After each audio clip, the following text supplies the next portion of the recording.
normally I'd say welcome here, but yeah. You've already been here for a while. So hi, I'm Rich Slayton, that's Andrew Guy. This is the World Cyber Games in Xi'an, China, but you already know that. It has been absolutely so much fun so far today. Some great games, and we have one more big-time match, a rematch from World Finals, Andrew. One of the biggest matches of the year. Last season, PONOS took out Immortals swiftly, easily, quickly, and now we have the rematch. We got Royal going up against Reiki Jones. And Royal opening up with the Goblin Cage, Rich. It has been so popular today. Yeah, Goblin Cage got a big boost in terms of gameplay as of late. And kind of has replaced Inferno Tower in some situations. We saw it used really well earlier today against Golem Electro Dragon. And here we are already, Reiki Jones, top of your screen, Royal at the bottom. And just for your information, Royal, as you can see, has banned the Inferno Dragon and Baby Dragon banned for Reiki Jones. Yeah, you know, we have seen this already today, the Gob Giant Sparky deck, but now with the Goblin Cage in. So we're going to see how this matches up. And, you know, Reiki Jones and Royal last year, that was not the person who took down Royal in the finals to eliminate him. It was Mikan Booya. Mikan Booya, of course, in the 2v2, so not eligible to play in the opening 1v1. Of course, he could appear in the second 1v1 set of this match. 90 seconds down, and at the moment, Reiki Jones slightly ahead with this very frustrating Furnace Goblin Hut combination. Yeah, this spawner deck has gotten more and more popular now. It might not be the one that we saw our good friend Jake or Sir Tag running on his own videos, but these spawner decks can be really tough to keep up with. So it's going to be all about how Royal manages his elixir efficiently to create these big Gob Giant Sparky pushes in return.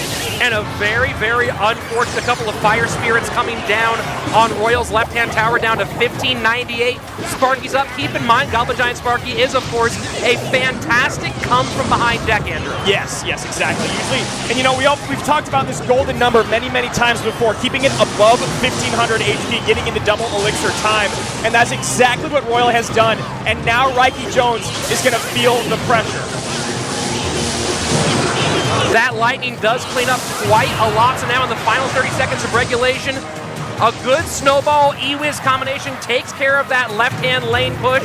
We are going to be heading into sudden death overtime. Yeah, very close matches all day today. And now, of course, we had SK taking down Chaos Theory and Liquid taking down Gamewith in the final game with Diego B coming from behind. It was actually a really rough matchup, but so far today, CRL West has been great. An excellent lightning and a lightning in return. Dark Prince Shield does take one of those shots. Goblin Giant gets one big stabbing connection, and now things are razor thin as we move into sudden death. And you see right now, Royal has kept up the pressure so well, has played defense so efficiently, Reiki Jones has been unable to play his last two cards, which you know, there is a big support card there for these spawners. And that's a lot of shots with those spears coming in early on, but now we have a pretty healthy Goblin Giant, and there you go. Lightnings both directions down to 687 for Royal. Reiki Jones down to 1009, and that Sparky just barely hangs on. Yeah, Reiki Jones doing a great job controlling the pace so far. Royal, these lightnings, he's got to separate himself. Only a couple more lightnings, and he is in a lot of trouble. 1 minute down in our overtime period. Royal throwing Dark Prince behind the tower, and there you go, Royal Giant at the bridge, supported by quite a lot. High Goblin Cage, lightning still gets on tower. Yeah, very nice. High Goblin Cage, can he stop the hit? He does stop the final hit there from the Royal Giant. This is feeling like a little bit too much here for Royal, though, Andrew, in this opening game. It really does. The Spear Goblins do still connect to the Mega Minion, but a little bit too much to handle for Royal right now. Entering into the final 90 seconds. Royal Giant at the bridge. Sparky probably will not be enough. High Goblin Cage again. Lightning comes in, and that should be it. Royal Giant does barely get that shot off. Reiki Jones takes game number 1. And you got to take your hat here, or take your hat off here for Reiki Jones. He did a very, very great job of holding that Royal Giant till he had a massive, massive push. Royal was on his heels almost the entire game there. Just could not put together an effective Goblin Giant Sparky push. Got across the river a few times, but the lightning was a big story there as well. Between the spawners, keeping that Sparky trapped at the bridge, lightning behind, just no way through. And you saw there at the very end, Royal, he was trying to adapt. He played the Dark Prince in the back, not giving lightning value to Reiki Jones, but at that point, it didn't really matter for Reiki. He just needed to get more damage on that tower. Royal not able to stop that Royal Giant. The Goblin Cage is great, but not a ton of HP. Well, that Goblin Cage was split, too. He was playing it high to deal with that Royal Giant, not getting the value of helping with those lightnings on the tower at the same time. So trying to, out of the frying pan, into the fire, you might say, and that was just a difficult matchup. Yeah, Reiki Jones played it very, very well. That Royal Giant, very, very hard to stop. So Royal now going to go back to the books. He's played from behind before. Trainer Luis is one of the best coaches out there at hyping up his players, keeping their head in the game, and not letting losses get to their mentality. Well, Andrew, that brings up an important thing about the format here at WCG. As you've noticed so far, we always play all 3 games. There are no 2-0 sweeps. So even a 1-win set can be so valuable, even if you take those 2 losses. Yeah, you saw in the match prior to this how Benzer at the very end up against Morton, he was able to draw that second game with less than 200 HP on his tower. Yeah, that was incredibly impressive. Known as one of the best mortar players in the world, but that draw is a big, big help for their opponents. Well, I was sitting with Soking and Sergio during that game. 90 seconds left. They were already calling that it might still be a draw. They were looking at the cycle. It's one of those things where they're seeing what Benzer could do, and he did a great job in that same spot. But now we're back over here with Royal, and again, he's looking down the barrel of PONOS, and you got to wonder if he's feeling flashbacks from last December. Yeah, we were wondering if he was trying to ban Inferno Tower to put his opponents on him playing Golem, and in which he would be able to swerve them by bringing out a different deck. Now, you saw he did come out with Gob Giant Sparky, not Golem, but it did not matter against those spawner decks. The other thing, too, there is that if he were to be playing Golem, that was also a hard counter. Yeah, that would have been a brutal matchup. And you guys heard Andrew say Inferno Tower, and that's what we were told before. We saw Inferno Dragon on the graphics. Right. I'm unsure which one is the official ban. We'll go with Inferno Dragon because it's there. Because it's got the picture on the screen. Yeah, the picture's there, but we were told Inferno Tower. So here we go, 30 seconds away, and Reiki Jones going with the battle ram in the back, and Royal shades of Golem, although we have seen him do this with Giant as well. Yes, exactly, Rich. We've seen him do this many, many times before, being known as one of the best Golem players in the world. That Night Witch will sneak behind the Golem, and all of a sudden, Royal has an early, strong Golem push. Yeah, one of the things about Golem they say is, hey, don't play it in the first minute. But when you're as good as Royal is with this deck, you can break the rules. But if you're watching at home, don't look at what Royal does and go, well, I should do that. He's simply a god with Golem. Yeah, the timing on that Golem drop was basically perfect. And that one bat of Royal from the Dead Night Witch got a few hits in on that tower to give him a nice lead. And there you go, 3M split in the back. 2 to the left, 1 to the right. Poison out of cycle for Royal, so he's got to find a more efficient way or another way to deal with these Musketeers. And now Battle Ram, left-hand side, a lot to deal with. And high Night Witch, Ram does still get that connection. Yeah, Lumberjack there cleaning up the barbs. A late barb barrel comes in, maybe a bit ill-advised, but the Musketeer on the right does connect. Royal with a 2 HP lead. A 2 HP lead, but just barely ahead on Elixir by about maybe a quarter to a half at this point. Entering into double Elixir time, and we'll see now which one of these two can turn it up heavier. Reiki Jones is playing this 3M Ram deck with the Goblin Cage, and as we said before, you've already seen Goblin Cage be very effective against Golem today. Yeah, and we'll see here what Royal does. Yep, I was going to say he's probably going to try to kite it to the opposite lane, or at least distract to see if he can still get a push in on the left, but that Lumberjack's actually going to go the wrong direction, and right now, Reiki Jones, a 47% head-to-head player throughout the regular season and playoffs, is showing a great stand against Royal, who is at 61%, Rich. And also, Rich, thanks for getting those numbers to me. Reiki Jones, definitely had a better showing in 2v2 during the regular season, but got some very important wins in the head-to-head play. And one more win here against Royal would, of course, be massive for PONOS. And right now we have Reiki Jones overloading hard in the left. That battle ramp will connect. That's a big connection. Does take the lead barely. We're heading to sudden death overtime, and Reiki Jones might get one more Musketeer shot. Yeah. And Royal doing the correct thing there, opting to take the hit to try to build a little bit of elixir to try and take this left-hand tower. Now he's having a hard time because he has to go opposite lane to this deck that can punish you very quickly. And it decides to just go right into the Dark Prince with that Lumberjack rather than try to kite again. And perfect placement on the Goblin Cage from Reiki Jones. 2 Musketeers now taking out the Night Witch. Look at that Night Witch going all the way across country. Golem going to go to the tower unsupported. Royal is in trouble.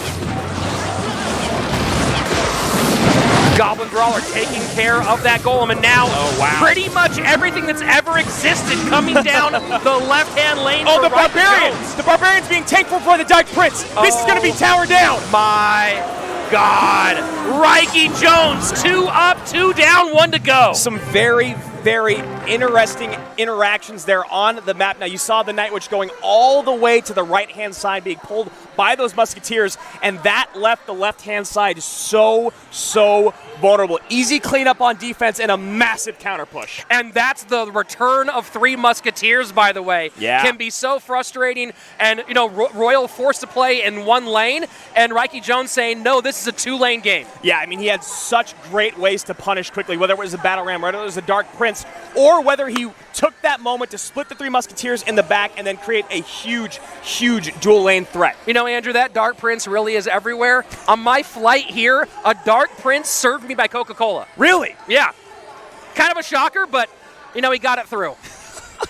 He always gets to the tower, and he got there one more time. 100%. Reiki Jones now 2 wins, and Royal in a big hole. Of course, the big question coming up next is going to be that 2v2. Royal can still get one more important win here against PONOS, but then we get into that 2v2, and then will be the big question, can AC and RF come back from the devastating performance they had against Mekon and Tengod at World Finals? That was one of the most interesting matches. Now, it was the first match of the entire day, but you saw how great Akrap and RF were all season long in 2v2, and then they ran into the force that was PONOS, playing incredibly quick cycle decks, log bait decks, spell bait decks, and honestly, Immortals did not know what hit them, kind of like right now in this first set.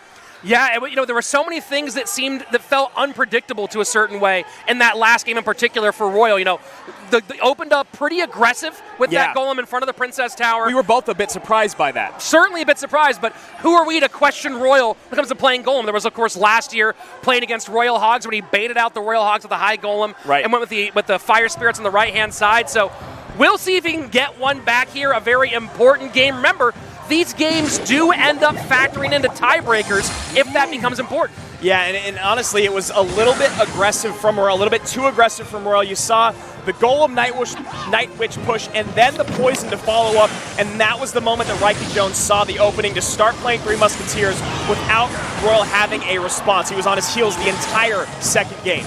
And here goes Reiki looking like back to the same song from game number 1, probably that same Royal Giant deck that's super duper frustrating. And there you go, this time getting really aggressive early. Yeah, and Royal, on the other hand, have been also playing a Royal Giant deck, but the one that's been a little bit more popular as of late, the Ice Wiz Royal Giant, and now the Fireball to replace what was the Lightning, because so many people have been playing those pesky Barbarians. You know, you got to wonder if Immortals is expecting some sort of Furnace deck from Reiki Jones during the regular season. Played a lot of Furnace, especially Pig's Furnace together. They might have put him in that direction, but here we are. Royal Giant Furnace go together like peanut butter and jelly. They don't taste anywhere near as good, though, Andrew. I could not agree with you more. And Furnace, one of the most frustrating cards in the game, always demanding elixir out of you or out of your opponent in response, while it just sits there. 4 elixir, such a cheap card that demands so much. So Fireball takes care of the last remnants of that Furnace as we move into double elixir time. Things still pretty much even, and that was a 1-1 drop. Royal Giant at the bridge. Dark Prince pretty far away. Yeah, you see here a nice defense being played by Royal, but he still is at an elixir deficit, and the Goblin Hut is still on the field. Royal has no answers right now and no moment to play his win condition, which is the Royal Giant. You can't go opposite lane, Rich, because you have to focus on these spawners.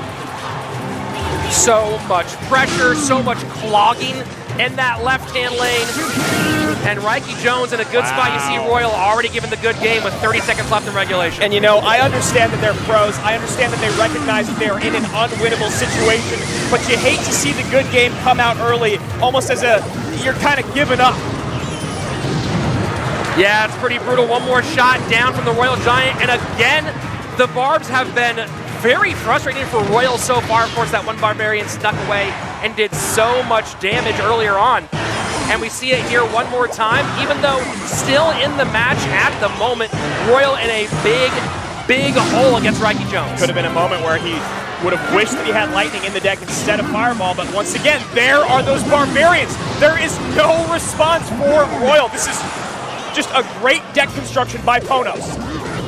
Yeah, this has not been able to have the Fireball ready for the Barbarians, and that's been the challenge with these spawners. Yeah. Late NATO comes in, does stop more than 2 hits, but that is basically going to do it. A Lightning and you can just blow on the tower after the Lightning at that point. This is a big showing for PONOS, Andrew. They had, they did well. They made it here.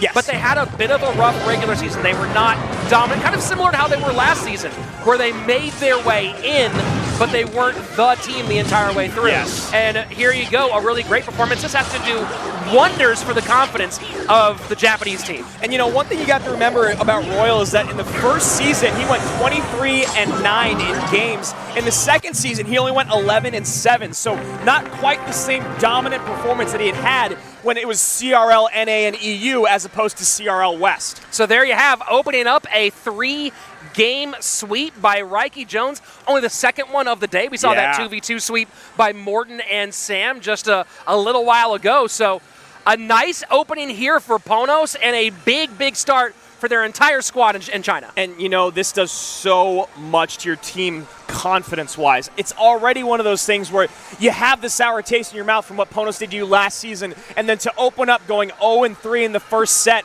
you have to wonder what Trainer Luis is saying to his players right now. Well, the big question also will be in that second 1v1 set, do you throw Royal back out there again, or we might maybe see Lapacati come out and make his debut in China? I mean, it is just day one here at WCG. You'd think maybe get Lapacati's feet wet, let him go out and play. You know, Royal didn't have the greatest showing. He didn't have the greatest matchups either. So I think you bring out Lapo in that third set.